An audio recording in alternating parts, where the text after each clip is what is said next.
Muy bien, estimados estudiantes, entonces abordaremos este tema de la- las finanzas personales. La agenda que manejo para introducir las personas en esta temática es hablar de la crisis como un punto de partida, las crisis actuales en finanzas, en economía, en geopolítica, hablar un poco de este señor que puede ser interpretado de forma muy valiosa por algunos en sus fragmentos de los libros y también puede ser mal interpretado por otras personas o su nombre puede ser mal utilizado y se presta para que algunas personas caigan combinando la credibilidad del Señor, caigan en fraudes. Y esto es muy común. Entonces voy a hablar sobre esta dicotomía. Luego arrancamos con el tema de la disciplina presupuestal y luego trataremos algunos de los aspectos que planteo aquí en esta fórmula para llegar al tema de sociedades. Esa es la agenda. Entonces, en el punto de partida, lo que quería contarles es que Estados Unidos pues lleva ya 2 años planteando un manejo de la crisis inflacionaria de manera controlada, pero a la vez cautelosa. Y nosotros, en buena medida, cuando pasa algo en Estados Unidos, cuando en el 2011 hablan de un 7,8 a 8,9 de inflación en algunos de los sectores, cuando en el 2022 ya empiezan a hablar de que se dio, pero no lo suficiente y están alrededor de un 8%, eh, se empieza uno a preocupar y el efecto se ve inmediatamente en grandes empresas que empiezan con despidos. Cuando empieza la Fed a subir las tasas de interés, muchas empresas reaccionan, pues frenando inversión o parando proyectos en los cuales iban muy impulsados, pero que probablemente no estaban dando alta rentabilidad. Un caso muy reciente está el de Disney cuando frena 7,000 puestos de trabajo que tenía en el tema de metaverso la semana pasada, antes de Semana Santa, y frena una cantidad de inversiones. Y así muchas otras organizaciones están aplicando el freno de emergencia porque cuando hay inflación se suben las tasas de interés y se produce como efecto de ese control de los bancos centrales, de las reservas centrales, unos procesos de contracción económica que pueden reflejarse como una recesión y en algunos casos como una depresión. Lo que buscan siempre los economistas y los estadistas es que se hagan aterrizajes suaves,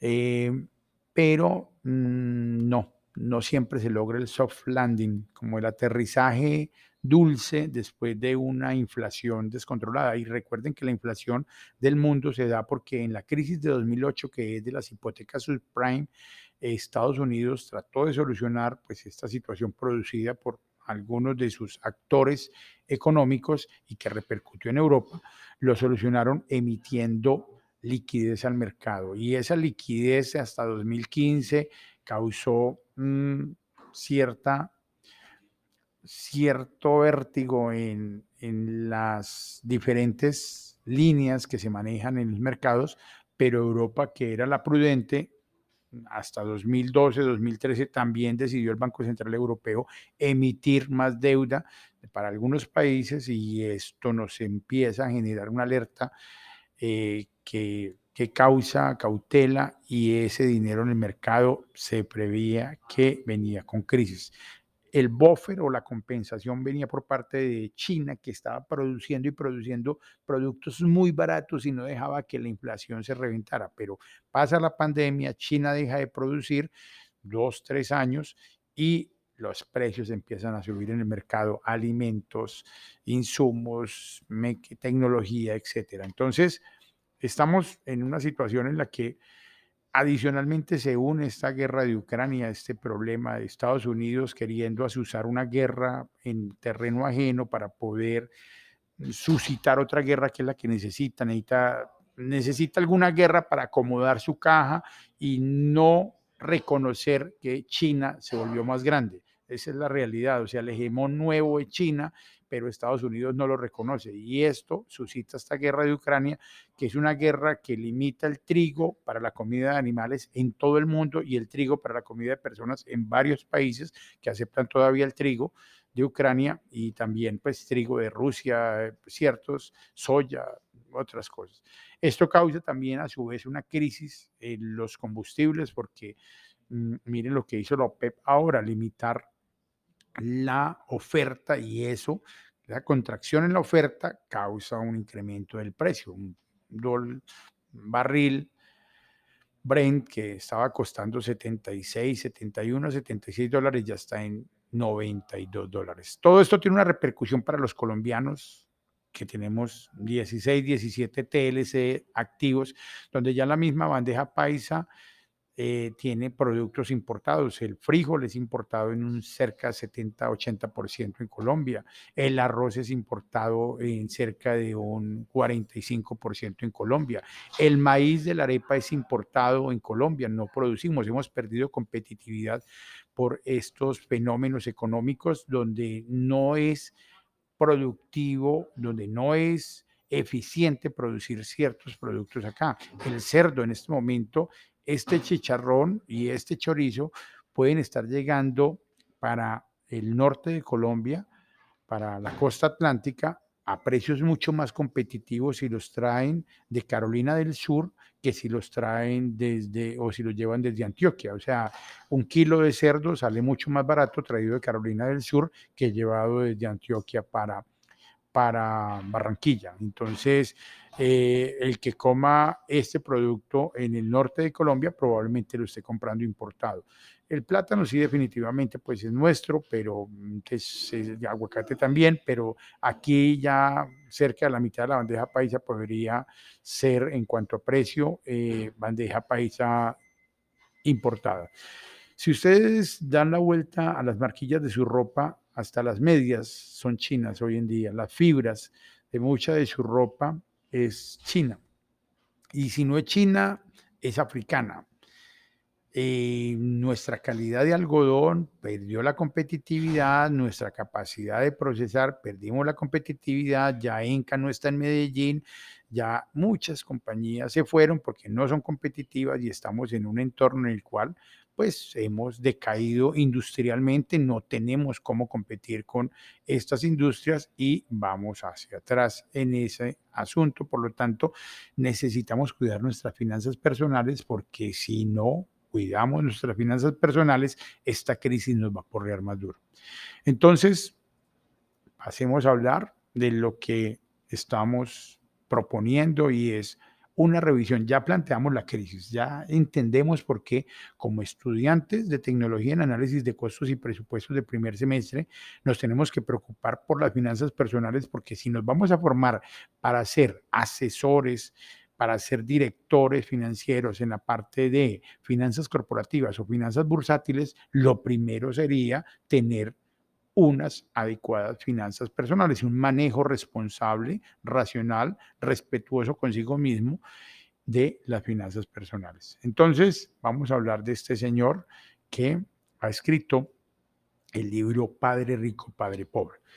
Robert Kiyosaki, y les comentaba en la introducción por qué vamos a hablar de Robert Kiyosaki, precisamente porque al igual que otros 7 u 8 gurús en el área de finanzas personales, dice cosas muy ciertas, pero puede ser utilizado por personas para aprovecharse de la ingenuidad de la persona crédula en las redes sociales, de la persona crédula en la información que recibe de ciertos medios, y uno puede ver revistas reconocidas, canales reconocidos pasando notas de fraude. Ahorita, si se dan cuenta esta mañana, la noticia con la que arrancamos esta mañana es que Shaquille O'Neal recibió precisamente una demanda. Hace 3 meses le estaba oyendo a la justicia y se metió en un fraude asociado a este asunto de las inversiones sin darse cuenta. Pero el hombre con NTFX se metió en un lío el berraco y probablemente un grande del básquetbol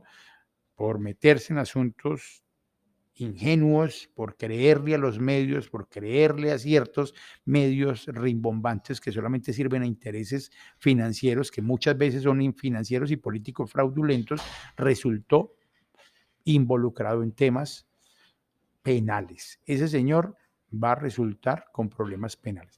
Entonces, ¿qué pasa con Robert Kiyosaki? Escribió este libro, con este libro se volvió famoso, realmente lo que cuenta la historia de un niño, que es él, que desde los 7 u 8 años comienza a tener conciencia de querer hacer dinero y ese querer hacer dinero lo lleva a evaluar a su padre pobre, que es su padre biológico, que es un profesor que lo invita a estudiar toda la vida para que trabaje hasta los 60 años y se jubile dignamente, y ese es el padre pobre que él califica frente al padre de su amigo, que es un empresario que trabaja y le enseña a hacer dinero trabajando en la parte comercial, en la parte de construcción, en la parte inmobiliaria y que lo estimula a no estudiar. Entonces, él le llama a este señor el padre rico y el padre rico le dice que uno estudia en la medida en que se arriesga, comete errores, comprende, vuelve otra vez a hacer las cosas, no comete el error anterior y aprende de un nuevo error y así se va volviendo uno una persona rica. Esa es la conclusión de este libro. Ustedes pueden leer el libro, pueden ver el audiolibro que está público, pueden escucharlo, pero este señor ha sido utilizado pues, para malversar este discurso y convertirlo en un estafadero llamando a la inversión. Este señor habla de una carrera de las ratas. Este señor habla de que la vida se nos convierte en trabajar para tener dinero, para pagar las deudas, para nuevamente quedar sin dinero y tener que seguir trabajando. Y en esa medida resume la realidad del mundo actual, ¿cierto? Uno ve personas que toda la vida se la han pasado trabajando para tener dinero, para pagar sus deudas, para quedarse sin dinero y hoy en día, pues cuando se revisan, probablemente tendrán una propiedad, algunos ni siquiera pueden tener una propiedad, un inmueble, habrán alcanzado a tener de pronto un vehículo o tienen un vehículo para movilizarse que los va dejando cada vez con menos dinero, toman decisiones absurdas a veces en cuanto a la vestimenta, al tipo de vehículo que compran. Entonces, esta es una radiografía. Y ese señor ha ganado dinero vendiendo este juego que aparece aquí que se llama Cash Flow, que es el flujo de caja y él habla de que esto es como un tío rico, ¿cierto? Como un Monopoly, que aquí se da una carrera rutinaria de salario, de ingresos y egresos, pero que si usted lo poco que logra obtener de beneficio no lo convierte en inversiones, nunca saldrá de la carrera de las ratas. Esa es la conclusión de este libro y ese es el activo de este libro. Este señor se ha hecho millonario vendiendo cosas de este libro. En su libro él cuenta que él se ha hecho millonario o que se volvió rico a los 48 años y dejó de trabajar. Él llegó hasta los 48 años y dejó de trabajar ahí. Él trabajó en 3 o 4 lugares, entre ellos la Marina de los Estados Unidos, y a los 48 años ya pudo suspender su trabajo porque los ingresos residuales que le daban sus inversiones le permitieron vivir libremente. Salió de la carrera de las ratas. Ese es su ejemplo. Lo que se ha logrado demostrar analizando la vida de este señor es que realmente no. A los 48 años fue que su libro tuvo éxito y este señor a partir de esta edad es que empezó fue a ganar dinero a través de este discurso. Pero bueno, ya eso le pondremos la lupa luego cuando revisemos técnicamente el libro. En este momento nos interesa entender que el Señor plantea cosas muy convincentes. Nuestra vida, si la resumimos en unos estados de resultados, los dos fundamentales, digámoslo así, los dos estados de resultados y, mm, pues, básicos, el balance general y el estado de resultados, podríamos decir que la mayoría resulta trabajando para que ese salario de ingreso pase directamente a ser un egreso y no acumulamos activos, sino lo que hacemos es fluir hacia pagar ese pasivo.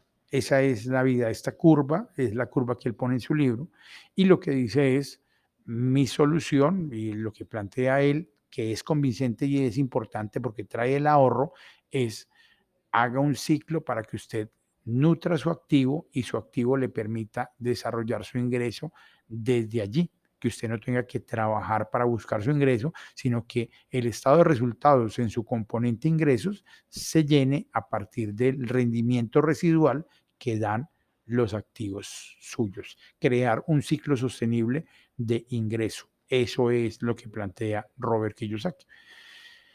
En ese planteamiento habla de los cuadrantes de la seguridad y la libertad, seguridad versus libertad. El empleado, que es el 60% de la gente, intercambia su tiempo, usted vende su tiempo, sus horas de dedicación y su esfuerzo, su capacidad intelectual por dinero. Y esa es la realidad del 60% de las personas. Hay otro 35, estos datos son para Estados Unidos, hay otro 35% de las personas que se autoemplea. Es decir, esto más allá, este término es, digámoslo así, un eufemismo. Estas son las personas que están no empleadas en una organización laboralmente, sino que son, digamos, prestadores de servicios o que algunos de ellos son asesores y se supone que él es dueño de su propio empleo, que él mismo se autoemplea, pero no se puede ausentar 6 semanas para vacaciones porque deja de ganar, el negocio no se mantiene. Ellos tienen pues una especie de ingreso lineal, que es como la conclusión, y es una persona que tiene seguridad, mas no tiene libertad.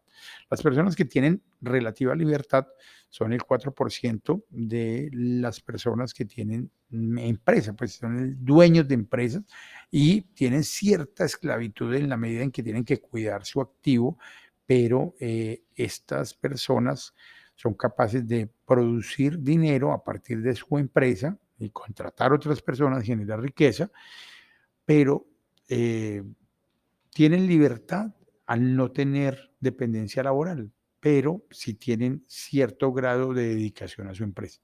Y aquí él habla del 1% y aquí es donde queremos llegar en este discurso a no cometer este error, y es que el 1% no depende ni de un trabajo ni depende de la esclavitud de estar cuidando los activos de una empresa, sino que tiene inversiones y esa persona pone el dinero a trabajar para sí. Y dice uno, muy interesante. Y aquí las frases bonitas de ese libro, porque a propósito de frases bonitas están hechos estos libros. La mente es el activo más poderoso de los seres humanos. Invierte en tu mente y estarás haciendo el mejor negocio de tu vida. Y ustedes lo están haciendo, ¿cierto? Ustedes en este momento están invirtiendo en su mente. Ya habíamos hablado un poco de esto en unas clases introductorias de este curso, pero el asunto es que cuando te ves obligado a pensar, se expande tu capacidad mental y al expandir tu capacidad mental, aumenta tu riqueza. Bueno, hay que ver esta frase, si la ponemos literal, ¿será que sí pasa? O si la ponemos más como inspiradora, puede ser que sí tenga una traducción real. Encuentra a alguien que haya hecho lo que usted quiere e invítelo a almorzar. Muy importante porque es relacionamiento público, hacer networking, hacer eh, relaciones públicas para entender cómo los otros logran objetivos y cómo yo me acerco a lo que hacen los otros. Y mucha gente nos cuenta la verdad. Vea, yo he hecho esto de esta manera. Un almuerzo puede cambiarnos la vida, la mente y puede hacernos una relación muy importante, muy valiosa. Este señor entonces dice cosas muy bonitas, pero aquí viene el pero, ¿sí o no?